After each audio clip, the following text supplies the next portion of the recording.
Hello friend, मेरा नाम है भारत और आप देख रहे हैं मेरे YouTube channel study with Bharat. तो चलिए दोस्तों, आज का वीडियो शुरू करते हैं, आज का टॉपिक शुरू करते हैं। तो चलिए, आज हम आपको बताने वाले हैं संख्या के बारे में संख्या के प्रकार के बारे में। संख्याएं हम यहाँ पर पढ़ेंगे, प्राकृत संख्या, पूर्ण संख्या और पूर्णांक संख्या। हम तीनों संख्या के बारे में डिटेल से जानेंगे। तो यहाँ पर हम देखते हैं, फर्स्ट में आता है हमारा प्राकृत संख्याएं। तो प्राकृत संख्या हम उसे कहते हैं जो गणना के लिए उपयोग की जाने वाली संख्या होती है, उनके उस समूह को हम प्राकृत संख्या कहते हैं। इसे हम n से प्रदर्शित करते हैं। तो n में से प्रदर्शित करते हैं तो n = यहाँ पर 1, 2, 3, 4, 5 इत्यादि। दोस्तों, ये अनंत तक जाएगा। इस तरह से हम, जैसे कि हम कहीं भी गिनती गिनते हैं तो हम यहाँ से 1, 2, 3, 4, 5 मतलब शुरू से 1 से स्टार्ट करते हैं।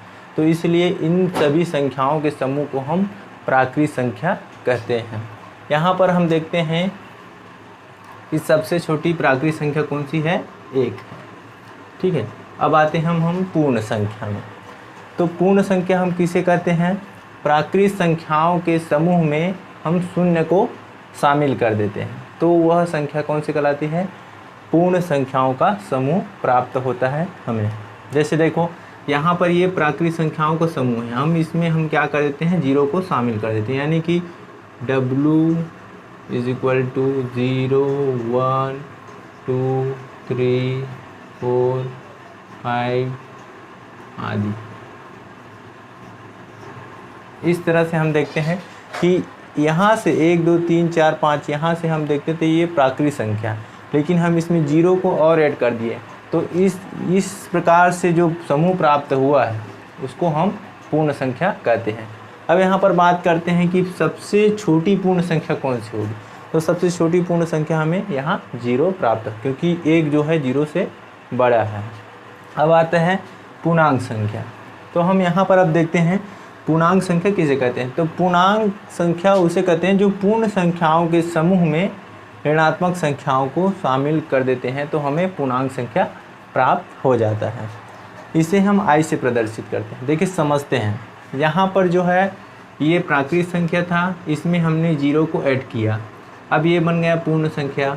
तो अब यहाँ पर हम इसे देखते हैं। देखिए, i = अब यहाँ से हम देख देते हैं ये 0, 1, 2, 3, 4, 5। आप यहाँ और अधिक तक लिख सकते हैं, मैं अभी इतना ही तक लिख रहा हूँ। ठीक है, अभी यहाँ पर देखते हैं ये पूर्ण संख्या। तो पूर्ण संख्या के समूह में ऋणात्मक संख्याओं को शामिल कर देते हैं। यहाँ तक ये पूरा पूर्ण संख्या है इधर वाला, तो अब इसमें हम इधर वाले ऋणात्मक संख्याओं को भी शामिल कर देते हैं, जैसे कि -3, -4, ये भी इधर अनंत तक जाएगा। इस तरह से हम देखते हैं कि 0 और ये धनात्मक संख्या और ऋणात्मक संख्या तीनों का जो समूह है, तीनों संख्याओं का जो समूह है उसे हम पूर्णांक संख्या कहते हैं। इस तरह से हम ये तीनों संख्याओं को समझे हैं। अभी थोड़ा नोट के बारे में बात करते हैं, क्योंकि मैंने शुरू में बता भी दिया है। सबसे छोटी प्राकृत संख्या को हम क्या बोलते हैं? यहाँ पर 1 है, और सबसे छोटी पूर्ण संख्या ये 0 है। ठीक है, तो हमें अगर आपको अगर किसी ने पूछा कि पूर्ण संख्या सबसे छोटी कौन सी है और प्राकृत संख्या कौन सी छोटी है, तो हम यहाँ पर देख सकते हैं, एक सबसे छोटी प्राकृत संख्या है और सबसे छोटी पूर्ण संख्या 0 है। यहाँ पर 0 को योज्य तत्समक अवयव और 1 को गुणज तत्समक अवयव कहते हैं। क्यों कहते हैं?